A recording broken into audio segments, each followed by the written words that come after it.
I've been back in China, specifically here in Wuhan, for 4 days now.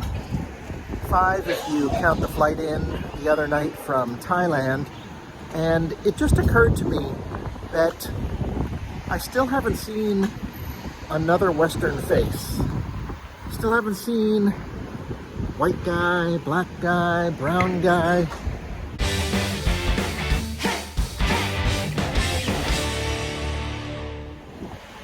It's not really surprising. I mean, if I wanted to see one, I could just go over to my wife Summer's school, where there's 5 or 10 of them just sitting in the office.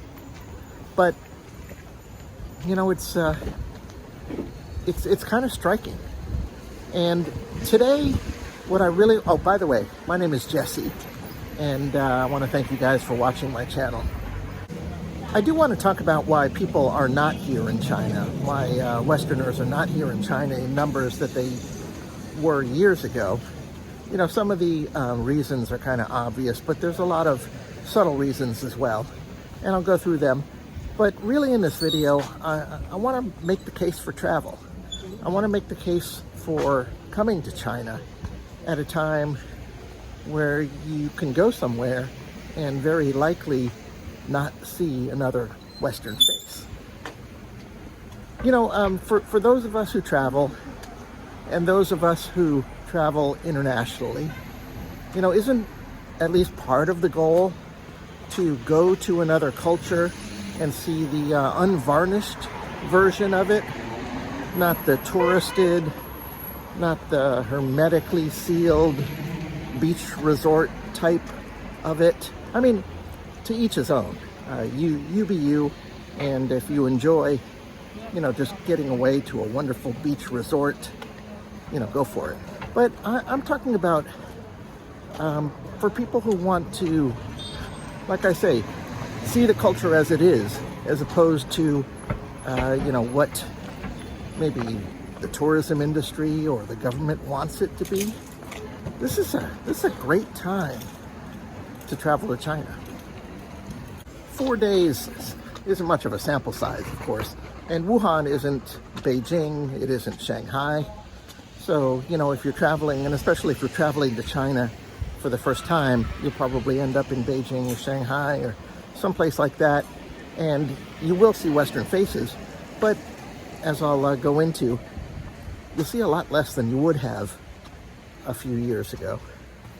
Some of the reasons, like I say, are obvious, and some of them are less. Before I get into it, for a little background, I have lived in China for more than 10 years in the last 20 years. I've lived in Zhuhai and Guangdong province, and Shenzhen, Macau, Beijing, and here in Wuhan. I've traveled, not going to say most of the country, not at all, but I've traveled to many provinces. I've gone to big cities and rural areas and national parks and small towns.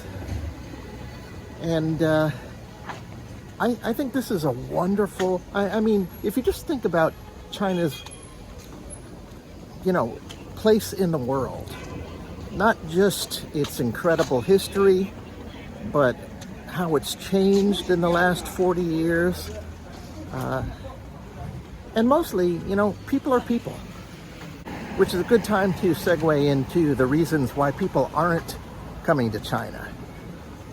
I'm going to say this in no particular order, but because I don't know the order. But of course, one of the most important reasons are the geopolitical tensions. And I'll just talk about my home country, America, and China, just to kind of talk about something I know about. You know, there's no doubt that the tensions between the two countries is a big factor. If you look at the, well, I found this chart which talks about Americans' attitudes towards China over the years. And you'll see there's been just a dramatic negative shift in the recent years. And although Although COVID really put it into warp speed, it had been going for a number of years before that.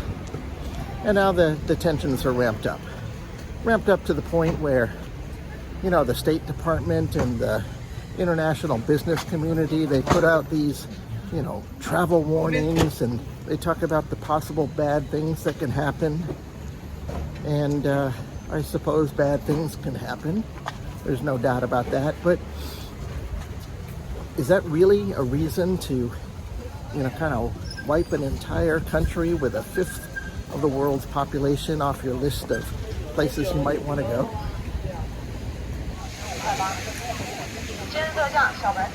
Another reason, well, let me cross the street.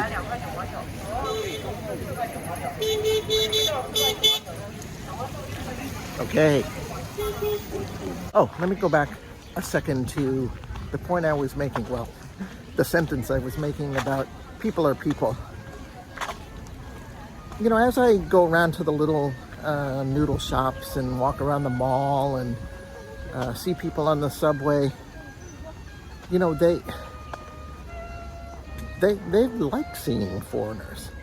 They, you know, often ask me where I'm from, and, you know, when I tell them, they don't say, oh, you know, get out of my country. They're very welcoming on a micro level, on a personal level. We might not have a conversation because my Chinese sucks, but a smile goes a long way. And yeah, I really enjoy interacting with people, even if I can't have a conversation with them.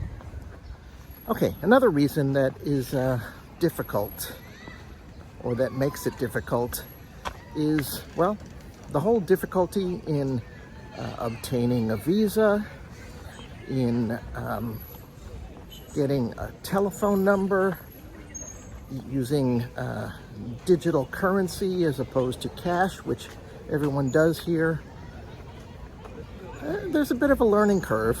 You know, even getting the visa is difficult, much more than other countries. You know, if you have a Western passport, Canadian, American, Australian, French, Dutch, you know, the typical Western countries, your passport is very powerful.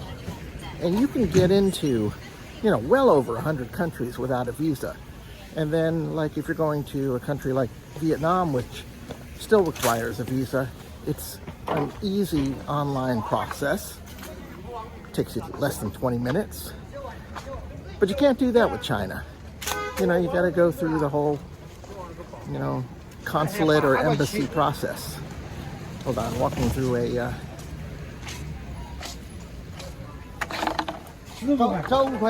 group of people working on their garbage. All right. Yeah, so there's difficulties. And when you get here, you know, outside of Shanghai and Beijing and a couple other places, there is the chance that very few people are going to speak English. But I'll tell you, to be honest, that was my experience in the 1980s in Germany, in France, in Spain. It was very little English back then too. But it was great, and I wouldn't give up those memories for anything. There's, of course, the pain in the ass headache about internet access, you know, being severely restricted.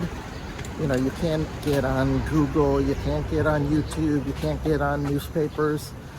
You can get a VPN. Pro tip, get your VPN before you come here.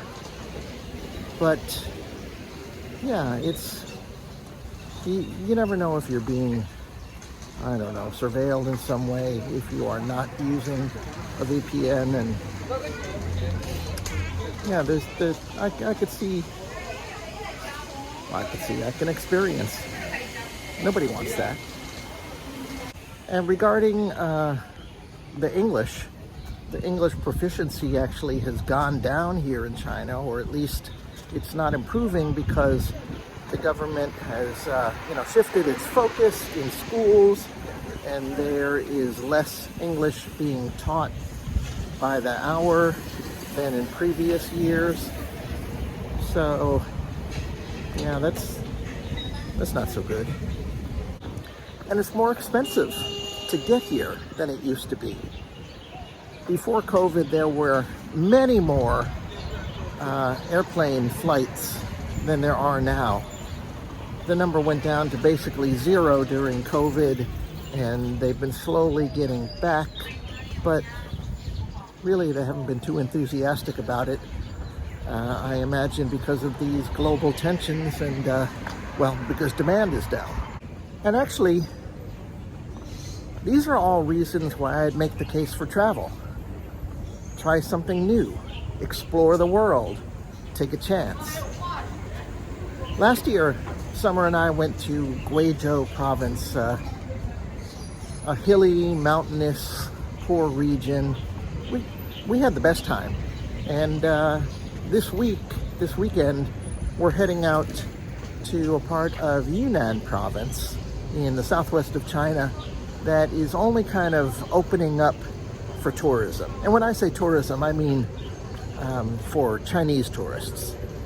I don't know if I will be the only Western face in this place called Mangshi, but it's on the Myanmar, it's on the Myanmar border, but I wouldn't be surprised, and that will be great. All right, last thing before I go, I want to talk about my experience yesterday at the IKEA of Wuhan. So first, I took a train out there about an hour. It's on the outskirts of town, and that's what really made me thinking about this video. You know, being on the subway for an hour and not seeing anybody with a white face.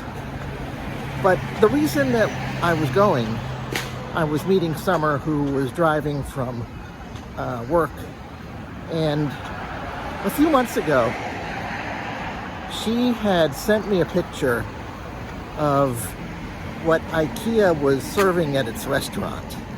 They were serving a Rugan hot dog, a hot dry noodles hot dog. I had to try it, and I was so excited. So we go there. Long story short, they're not serving it anymore. You snooze, you lose. I was so disappointed. I still say come to China. And with that, I am going to end this video. I really appreciate you guys watching. Thank you. If you like this video, please press the like button. What's going on? Just a phone call. Drop a comment below. What do you think? You coming? And finally, if you haven't already subscribed to my channel, subscribe. All right, till next time, catch you later. Oh, next time we will be vacationing in Southwest China. Yeah, really looking forward to it. All right, till next time.